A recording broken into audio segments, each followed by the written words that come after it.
Bonjour, chers élèves, chers apprenants. Nous rencontrons dans le cadre de poursuivre notre programme de travail en mathématiques. Je suis Bagemzare Paul, intervenant au compte de École au Burkina.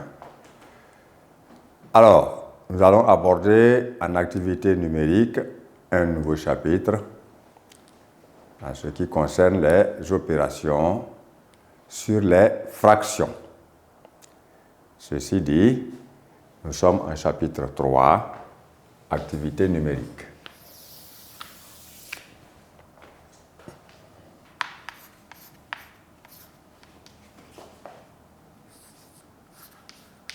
Opérations sur les fractions.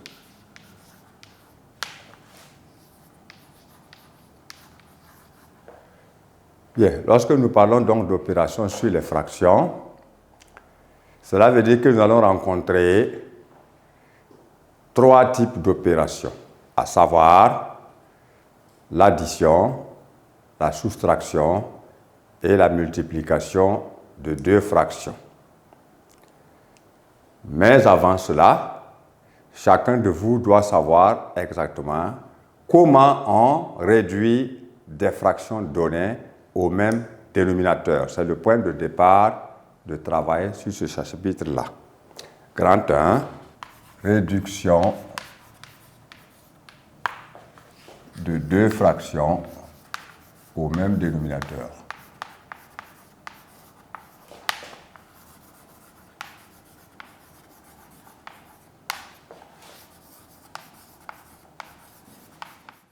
Donc, on peut vous proposer plusieurs fractions et c'est à vous de savoir les rendre au même dénominateur avant d'effectuer une addition ou une soustraction de deux fractions bien déterminées. Donc, c'est la plaque tournante du travail ici.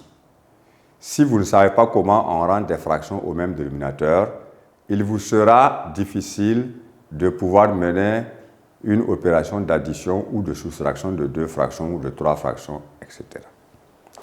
Alors, voici un premier cas.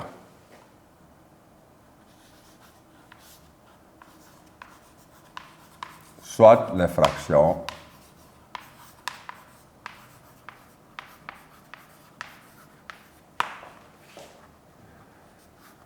sept demi et 5 quarts.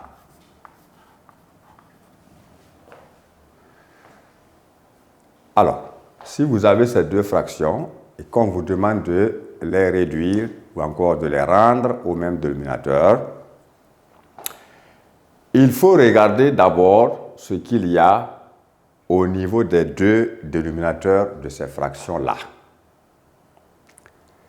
Cela vous permettra de savoir de façon simple, indépendamment de la règle que vous aurez à apprendre par cœur, comment il faut s'y prendre. Vous regardez les deux dénominateurs. Nous avons 2 et nous avons 4. Lorsque vous voulez rendre des fractions au même dénominateur, sachez d'abord que le plus grand dénominateur peut être le dénominateur commun, mais pas nécessairement. Alors, vous prenez par exemple le plus grand dénominateur qui est 4, vous allez au plus petit dénominateur qui est 2. Posez-vous la simple question. Si on a 2, on doit le multiplier par quel entier naturel pour obtenir 4? Si cela existe, alors votre dénominateur commun, c'est 4.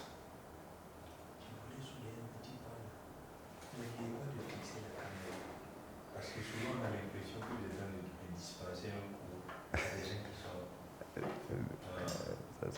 présents. Tout à fait. N'oubliez pas de fixer. D'accord. OK.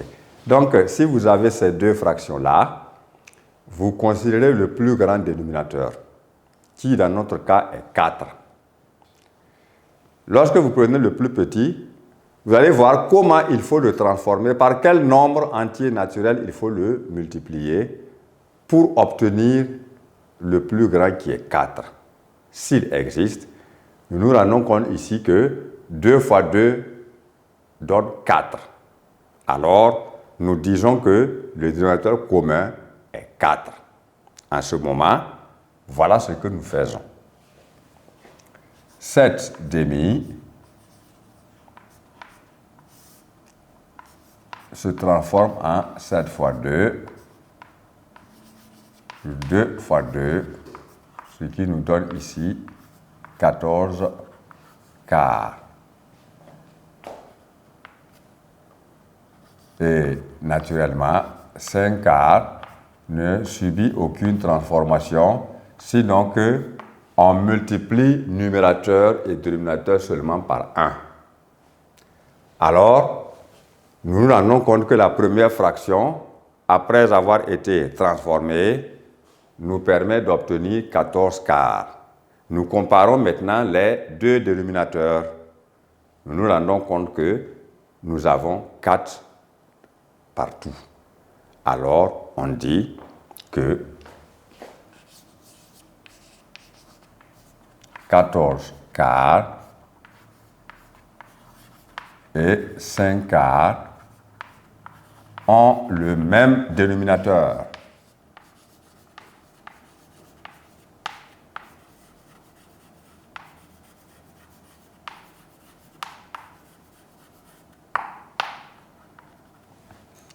Ça, c'est un premier cas. Un deuxième cas. Nous considérons ces fractions-là.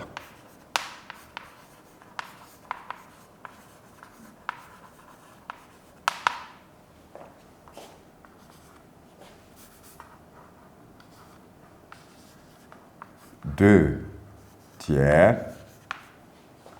et 9 cinquièmes.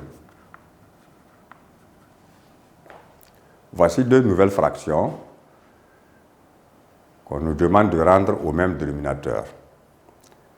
Contrairement au cas précédent, nous voyons que le plus grand dénominateur ici qui est 5, nous ne pouvons pas multiplier le plus petit qui est 3 par un entier naturel afin de l'obtenir. Lorsqu'on vous demande 3 fois combien égale 5, s'il s'agit d'un entier naturel à trouver, vous n'en trouverez pas. Il n'y en a pas du tout. Dans ce cas, qu'est-ce qu'on fait? Cela veut dire que toutes les deux fractions que vous avez doivent subir donc une modification. Alors, le dénominateur commun à ces deux fractions-là sera le produit de 3 fois 5, c'est-à-dire 15. Alors, vous allez modifier cela. 2 tiers. Vous allez multiplier le numérateur et le dénominateur de cette fraction-là par le dénominateur de la deuxième qui est 5.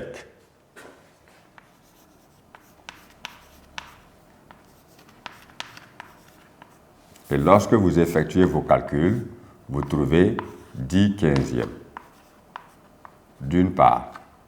D'autre part, vous considérez maintenant la deuxième fraction où vous allez multiplier le dénominateur par le dénominateur de la première, c'est-à-dire 9 fois 3 et, par 5, qu'est-ce que j'ai dit? Par 3, oui, et 5 par 3. Vous obtenez alors 27 quinzièmes. À présent, vous avez deux nouvelles fractions que vous obtenez qui ont pour dénominateur chacune un entier naturel qui est égal ici à 15. Mais il a fallu transformer toutes les deux fractions, contrairement au premier cas où on a transformé une seule fraction. Alors, nous concluons simplement pour dire que 10 quinzièmes et 27 quinzièmes ont alors le même dénominateur.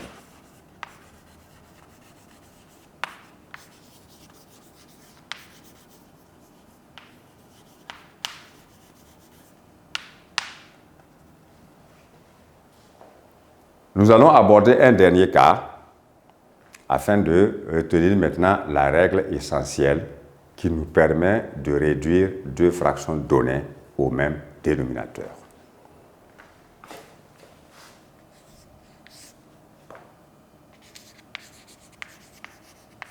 On vous donne cette nouvelle fraction. 13 et 4 tiers. Alors, à présent, nous voyons que la première fraction est un entier naturel.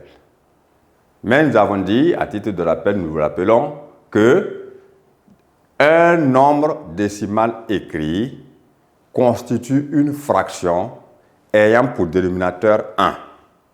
C'est pourquoi, lorsque vous écrivez 13, on peut simplement écrire 13 sur 1.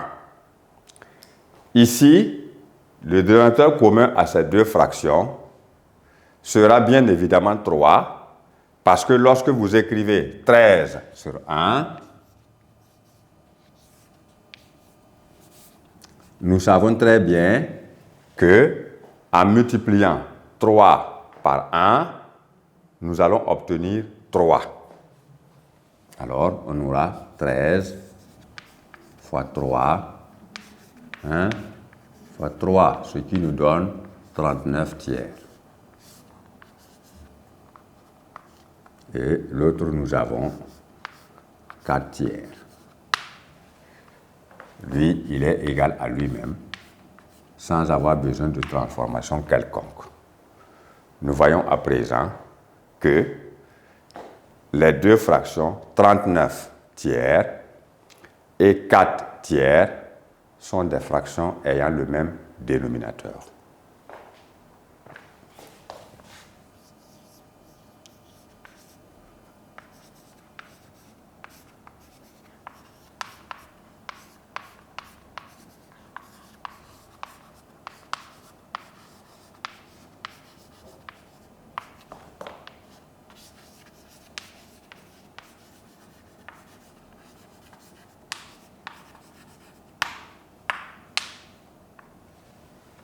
Bien. Après donc avoir découvert comment nous avons pu rendre ces différentes fractions dans chaque cas au même dénominateur, nous allons donc en retenir la règle fondamentale. Mais avant d'annoncer la règle, nous allons nous rendre compte que dans chacun des cas que nous avons traversés, il y a la question de multiples communs qui intervient. Pourquoi? Lorsque vous prenez par exemple la fraction 7 demi et 5 quarts, les deux dénominateurs 2 et 4, en dehors de 0, ont un multiple commun, qui est 4. Ensuite, quand vous prenez les fractions 2 tiers et 9 cinquièmes, les deux dénominateurs 3 et 5 ont aussi un multiple commun, qui est 15. Ce n'est pas les seuls multiples, mais lorsque nous parlons du multiple commun à ces deux dénominateurs-là, cela veut dire qu'il faut choisir toujours le plus petit. Si vous prenez un plus grand, dans certaines situations de calcul, vous devez vous sentir l'obligation de faire une simplification. Voilà pourquoi, lorsqu'on veut rendre des fractions au même dénominateur, on choisit le dénominateur, le multiple commun aux deux dénominateurs, et généralement, il faut choisir le plus petit multiple commun, le PPCM, que vous connaissez déjà. Alors, nous allons donc avoir...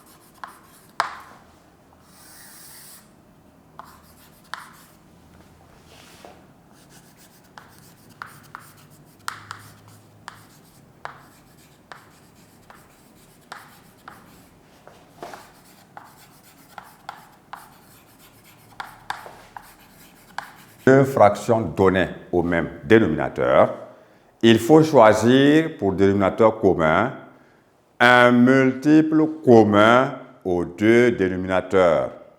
Mais je le précise en parenthèse, généralement, vous prenez le plus petit, pas nécessairement le plus grand, parce que quand vous regardez par exemple ici, que nous avons considéré ici 4 comme dénominateur commun à 7 demi et à 5 quarts, il y en a encore d'autres. On peut considérer 8.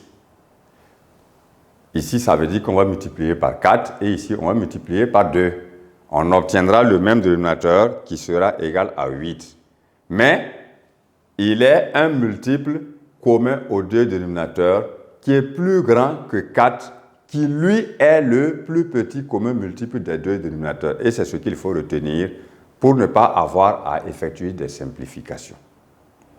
Bien, alors, voici la règle d'après laquelle on réduit des fractions au même dénominateur. Alors, sachez que cela est une plaque tournante quand vous avez affaire à l'addition ou à la soustraction de deux fractions. Donc, tant que vous n'avez pas maîtrisé ce système, cette technique de réduction au même dénominateur, alors la suite du travail sera compliquée. Bien. Alors, c'est fini donc pour le grand 1 en ce qui concerne la réduction de deux fractions au même dénominateur.